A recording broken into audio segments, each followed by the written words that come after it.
Hello प्यारे student, आप लोग कैसे हो। आपका मैं दिल से स्वागत करता हूं मैं एक नए वीडियो के अंदर। इस वीडियो के अंदर आपको समझाने जा रहा हूं कि 1773 के समय में उस एंशिएंट टाइम के अंदर किस तरह के टर्म एंड कंडीशन होते थे।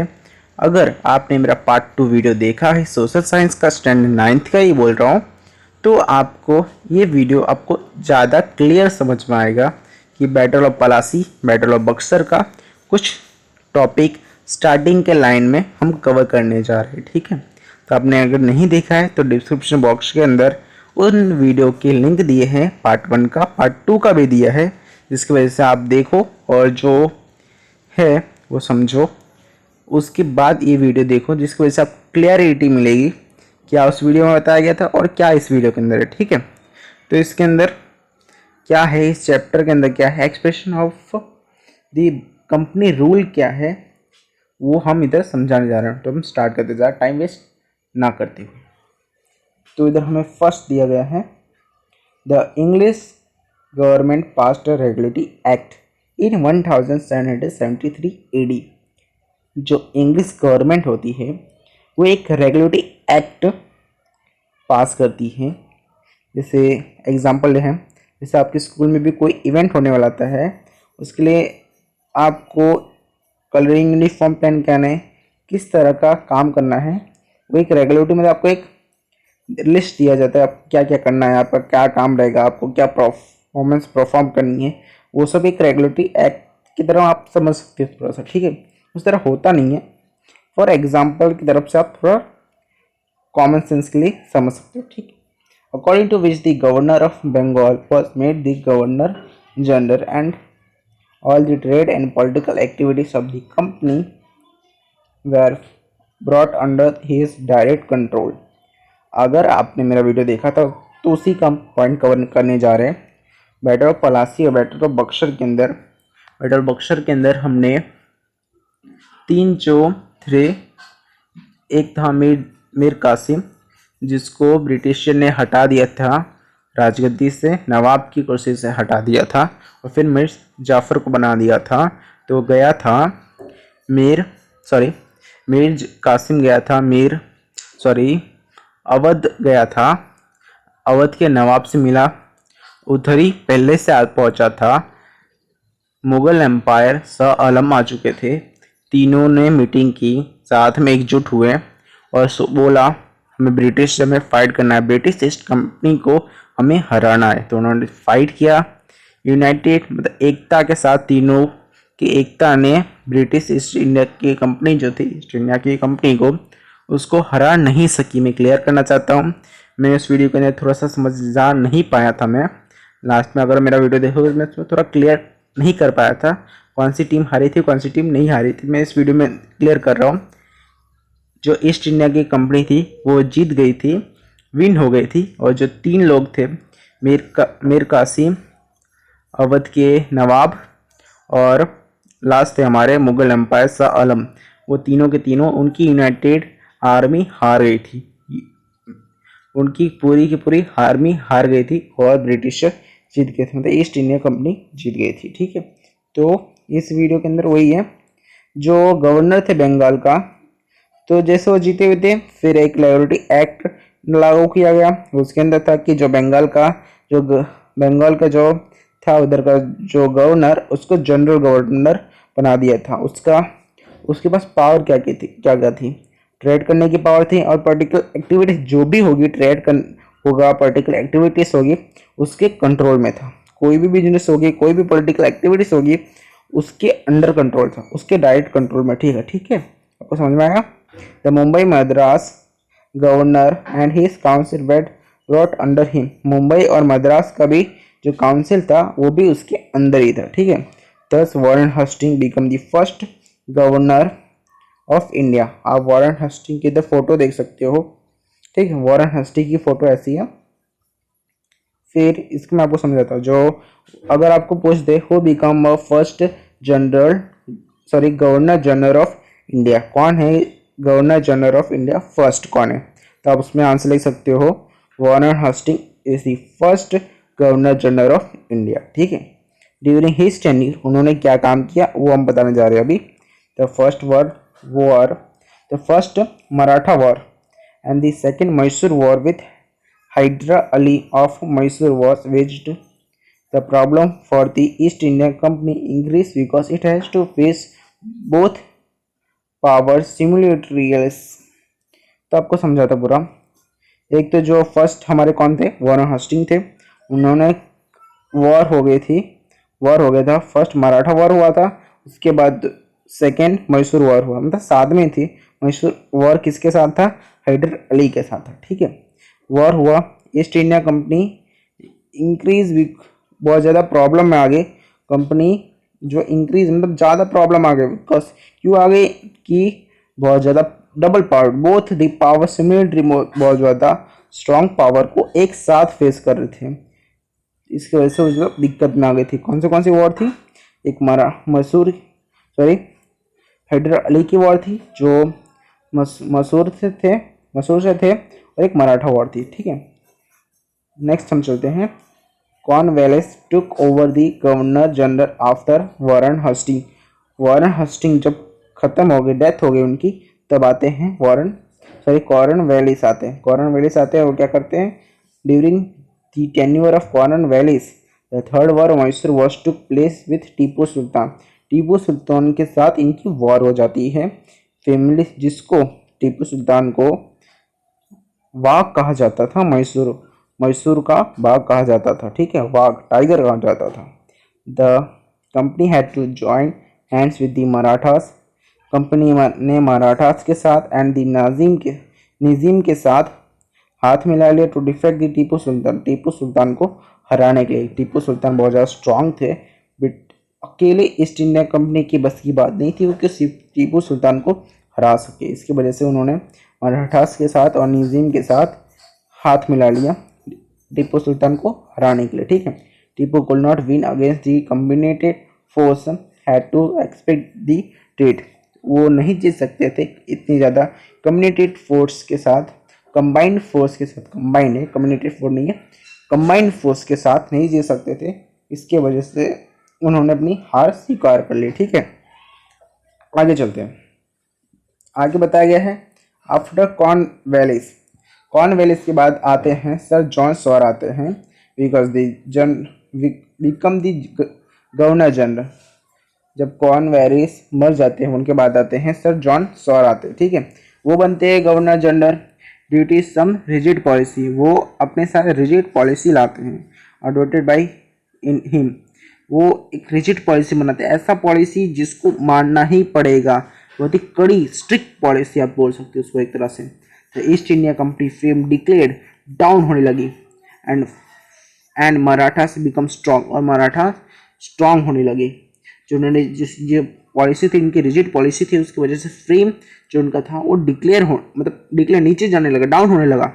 सो गवर्नर जनरल वेनलिस who come after John Shore, जो थे जॉन सॉर जब ख़त्म हो जाते हैं, आपको मैं बताना चाहता हूँ कि फर्स्ट कौन थे, हमारे वॉरेन हस्टिंग थे, उसके बाद कॉर्नवालिस आते हैं, उसके बाद आते हैं सर जॉन्स आते हैं, फिर उनके बाद आते हैं वेलनिस आते हैं, कुछ उनका नेम है। वो क्या करते हैं, got the responsibility of making the company supreme India. उनकी रिस्पॉन्सिबिलिटी सोचते हैं कि मैं इंडिया के अंदर अपनी कंपनी को सुप्रीम बनाऊंगा। फॉर दिस वेलनेसी इंट्रोडक्स दिस, यही जो महाशय है वो लाते हैं सब्सिडियरी एलियन सिस्टम लाते हैं। The condition of the system had the state adopted under this are follows, ठीक है, आर एज फॉलोज। तो आपको अगर क्वेश्चन के अंदर, एग्जाम के अंदर ये क्वेश्चन पूछ सकते हैं 1 मार्क्स के लिए, 2 मार्क्स के लिए, कि जो सब्सिडियरी एलियन सिस्टम होता है वो कौन लाता है, ठीक है। और इसके टर्म एंड कंडीशन क्या है, वो 5 मार्क्स के साथ कुछ ऐसे 4 मार्क्स के लिए आ सकता है, ठीक है। आपको ये भी लर्न करना है, वो भी लर्न करना है, ठीक है। आप लर्न कर लो, इस वीडियो को आप देखो, पहले समझो इस terms and condition of subsidiary alien system. क्या थी टर्म एंड कंडीशन इस alien system, subsidiary alien system की टर्म्स एंड कंडीशन थी। तो जैसे आप टर्म एंड कंडीशन में आपको शॉर्टली बताऊँ, कोई भी आप एप्लीकेशन डाउनलोड करते हो प्ले स्टोर से, उसकी भी टर्म एंड कंडीशन आती है, आप उसको इग्नोर कर देते हो, मुझे पता है बहुत ज़्यादा 99% लोग इसको इग्नोर करते हैं, बस 1% उस पूरी टर्म एंड कंडीशन को रीड करते हैं। ठीक है, तो हम उसके बारे में हम कभी नेक्स्ट वीडियो के अंदर बात करेंगे। अभी हम चैप्टर पे फोकस करते हैं। The army trained by the East India Company government will be provide to the state that expect this system. जो इस सब्सिडरी एलियन सिस्टम को साइन करेगा, इस सिस्टम को लेगा, एक्सपेक्ट करेगा, इस सिस्टम को स्वीकार लेगा, उसको ईस्ट इंडिया गवर्नमेंट की एक ट्रेंड, जो गवर्नमेंट नहीं ट्रेंड की होगी, वो एक आर्मी मिलेगी। क्यों मिलेगी उनको? दिस आर्मी वुड प्रोटेक्ट, वो आर्मी आपको प्रोटेक्ट करेगी the state from internal and external attacks, अंदर से और बाहर से आने वाले अटैक्स से वो आपको प्रोटेक्ट करेगी। ठीक है, इन रिटर्न उसकी इन सब जो वो आर्मी देगी, उसके बदले आपको क्या देना पड़ेगा? In return the state expecting the system will provide for the army के लिए और गिव अवे प्रोविंस आपको safety with alienated income to the British. तो आपको उन सबके बदले में इनकम देनी पड़ेगी, ब्रिटिश को पैसे देने पड़ेंगे। ठीक है, without the permission of the company the state will not wage war और sign treaty with other states. इसमें ऐसा है कि जो अगर आप इस चीज़ को ले लेते हो तो आपके पास ये परमिशन ख़त्म हो जाएगा। आप विदाउट परमिशन जो कंपनी है उसके परमिशन के बिना आप किसी के साथ वॉर नहीं कर सकते, किसी के साथ सौदा नहीं करते। मतलब साइन मतलब जैसे होते हैं ना मित्रता, एक ये जैसे मेरे लिए विजयनगर और उदयपुर, उन दोनों में मित्रता एग्जाम्पल है। दोनों में दोस्ती भी, आप संबंध भी नहीं बना सकते और दुश्मनी भी नहीं कर सकते, वॉर भी नहीं कर सकते दोनों। ठीक है, there will be one English representative in the state assembly.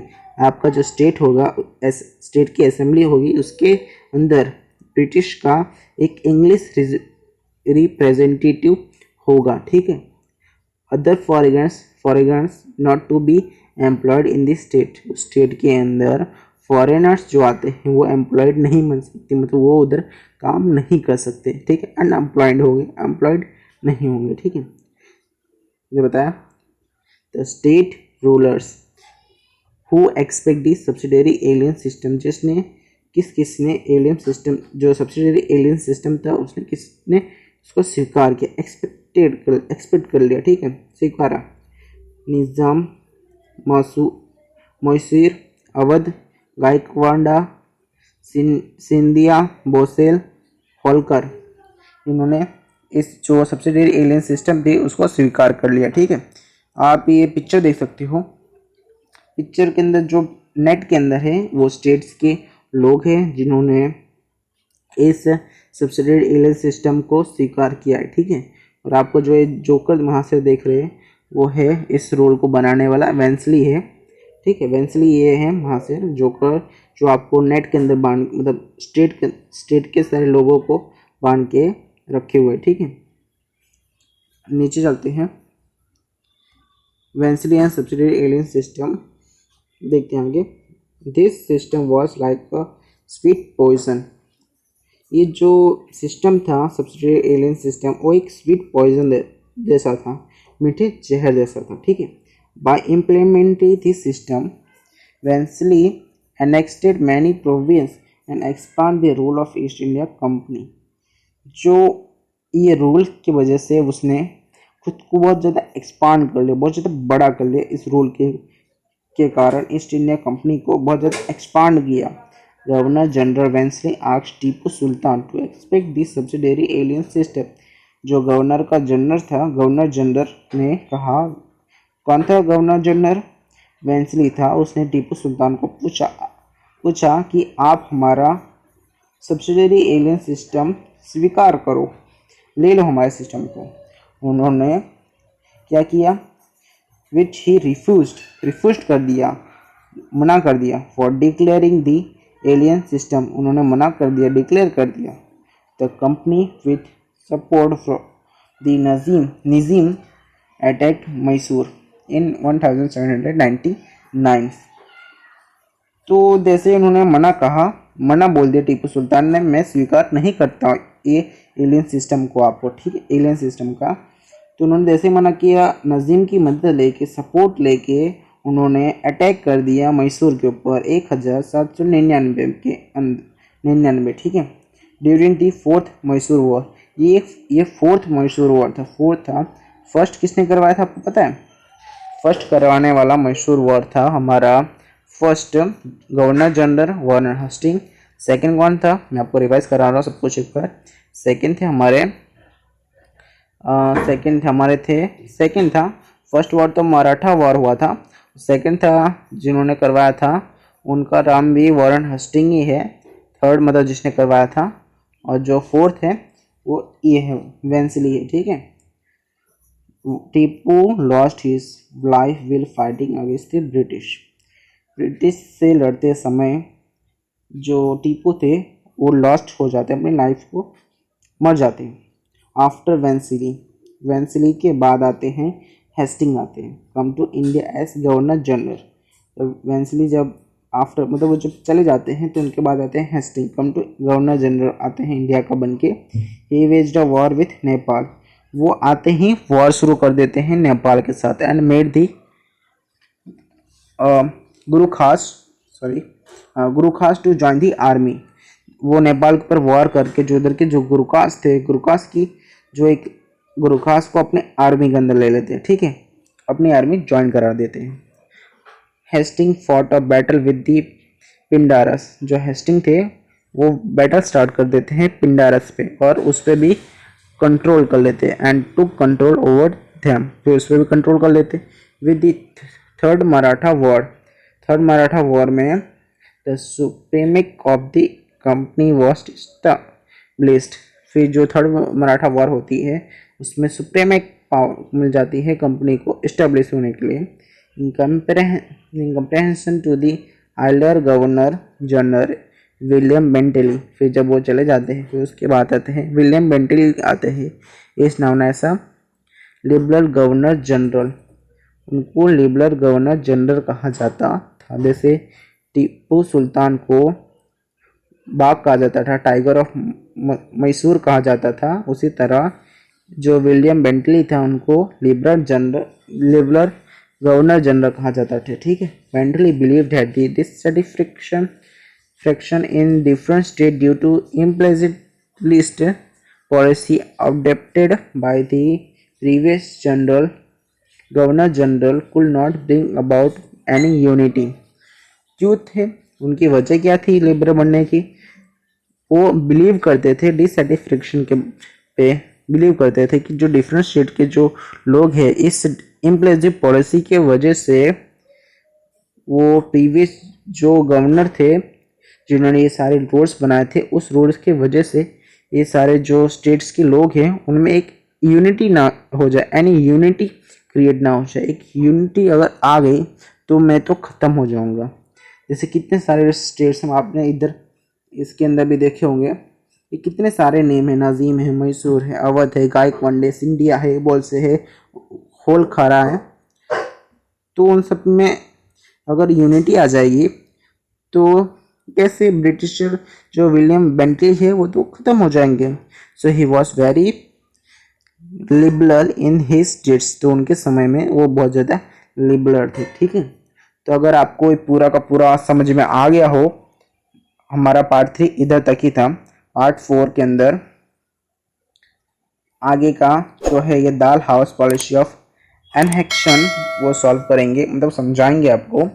अगर इसके अंदर कुछ भी आपको डाउट हुआ हो तो प्लीज़ कमेंट बॉक्स में बताओ।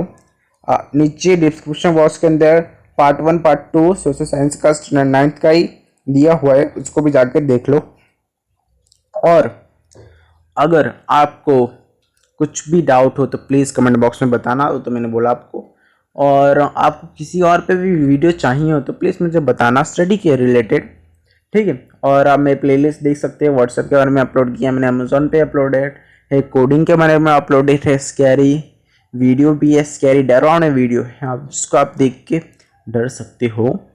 डरोगे नहीं, वैसे आप तो स्ट्रांग हो, 9th में आ चुके हैं बच्चों के लिए, ठीक है। वैसे बच्चों के लिए नहीं, स्टैंडर्ड आप भी डर सकते हो अगर आपका दिल कमज़ोर है तो, ठीक है। और ऐसे ही बहुत सारे हमने वीडियो अपलोड करके रखे हैं, आप उन सबको देख सकते हो। और इतना आपका कीमती समय देने के लिए आपका धन्यवाद स्टूडेंट। तो वेट करो हमारे नेक्स्ट वीडियो अपलोड होने तक, मैं शायद कल तक अपलोड कर दूंगा, ठीक है। तो तब तक के लिए गुड बाय, मिलते हैं आने वाले नेक्स्ट वीडियो के अंदर। I like your taste in tunes and everything you ooze, the tempo of